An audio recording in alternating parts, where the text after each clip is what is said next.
প্রিয় ছাত্রছাত্রীরা, আশা করছি সেমিস্টার 3 সিসি 4-এর পরীক্ষা তোমাদের ভালো হয়েছে।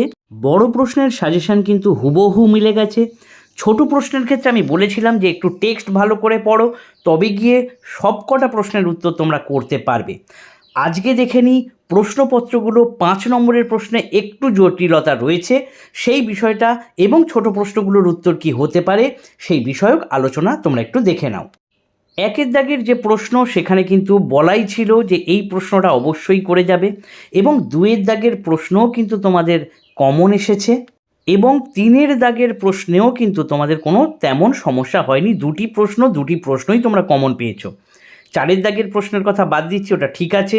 5-এর দাগের প্রশ্নে যারা অভাগীর স্বর্গ ওখান থেকে যারা লিখেছো, অর্থাৎ অভাগীর স্বর্গ গল্পে গ্রাম জীবনের যে ছবি, এখানে কিন্তু জাতপাতের ব্যাপারটা বা নিচু জাতের মানুষের উপর উচ্চবিত্ত বা উচ্চ সম্প্রদায়ের তথা জমিদারতন্ত্রের শোষণের ব্যাপারটা কিন্তু এইখানে লিখতে হবে। একেই কি বলে সভ্যতা থেকে কিন্তু যে প্রশ্নটা, সেটা কিন্তু প্রথম প্রশ্নটা হরকামিনীর মানসিকতাটা লিখতে হবে, এবং দ্বিতীয় প্রশ্ন বারবিলাসিনী। তাই হরকামিনী চরিত্র যারা করে গিয়েছো তারা কিন্তু এখান থেকে এই প্রশ্নটা লিখতে পারতে।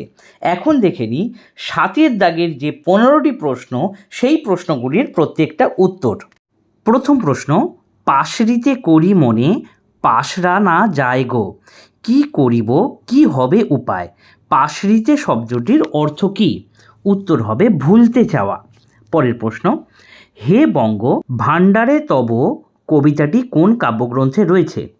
উত্তর হবে চতুর্দশপদী কবিতাবলী, 1866 সাল। বলাকা কবিতায় হংস বলাকা কিসের প্রতীক? উত্তর হবে গতির প্রতীক, অর্থাৎ এই কবিতায় গতিবাদ ধ্বনিত হয়েছে। সুকুমার রায়ের আবোল তাবোল কত সালে প্রকাশিত? উত্তর হবে 1923 সালে, কবি সুকুমার রায়ের মৃত্যুর পর প্রকাশিত। 'ঙ' দাগের প্রশ্ন, নাকি এ শরীরের পাপের বীজাণুতে কোনো ত্রাণ নেই ভবিষ্যতের, কোন কবিতার অংশ? উত্তর হবে কবি শঙ্খ ঘোষ রচিত বাবরের প্রার্থনা কবিতার অংশ। পরের প্রশ্ন, ভাবছি ঘুরে দাঁড়ানোই ভালো উদ্ধৃতিটি কোন কবিতা থেকে নেওয়া হয়েছে? কবি শক্তি চট্টোপাধ্যায় রচিত যেতে পারি কিন্তু কেন যাব কবিতার লাইন এটি। পরের প্রশ্ন, মালতীবালা বালিকা বিদ্যালয়ের মুখ্য চরিত্র তথা বক্তার বর্তমান পেশা কি? উত্তর হবে সেই কথিকা বা মুখ্য চরিত্র, সে বর্তমানে পাড়ার সেলাই দিদিমণি। পরের প্রশ্ন, রবীন্দ্রনাথের শাস্তি গল্পটি কত খ্রিস্টাব্দে লেখা হয়েছিল? উত্তর হবে শ্রাবণ সংখ্যা 1300 বঙ্গাব্দে প্রকাশিত হয়েছিল। পরের প্রশ্ন, দুলে বউ কোন গল্পের চরিত্র? উত্তর হবে শরৎচন্দ্র চট্টোপাধ্যায়ের লেখা অভাগীর স্বর্গ গল্পের চরিত্র। পরের প্রশ্ন, ঘাবড়াবার দরকার নাই ইএমএলএ সাহাব, বক্তা কে? বক্তা ছিলেন ইএমএলএ সাহেবের সাগরেদ লখনলাল। পরের প্রশ্ন, তুমি চইলা গেলে আমি একলা থাকুম নাকি, কথাটি কে কাকে উদ্দেশ্য করে বলেছে?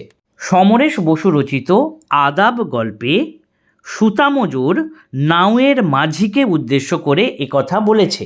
পরের প্রশ্ন, একেই কি বলে সভ্যতা প্রহসনটি কত সালে প্রকাশিত? উত্তর হবে 1860 সালে প্রকাশিত।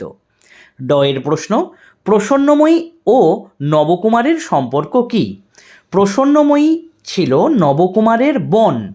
পরের প্রশ্ন, বাবাজি আসলে কে ছিলেন? মাইকেল মধুসূদন দত্তের লেখা একে কি বলে সভ্যতা প্রহসনে কর্তামশাইয়ের বিশ্বস্ত লোক তথা নবকুমারের বাবার অনুচর ছিলেন বাবাজি। শেষ প্রশ্ন, হ্যাঁ একটা ওল্ড ফুল ছিল বটে, তার নাম কৃষ্ণপ্রসাদ ঘোষ, বক্তা কে? বক্তা হলো কালীনাথ, নবকুমারের বন্ধু।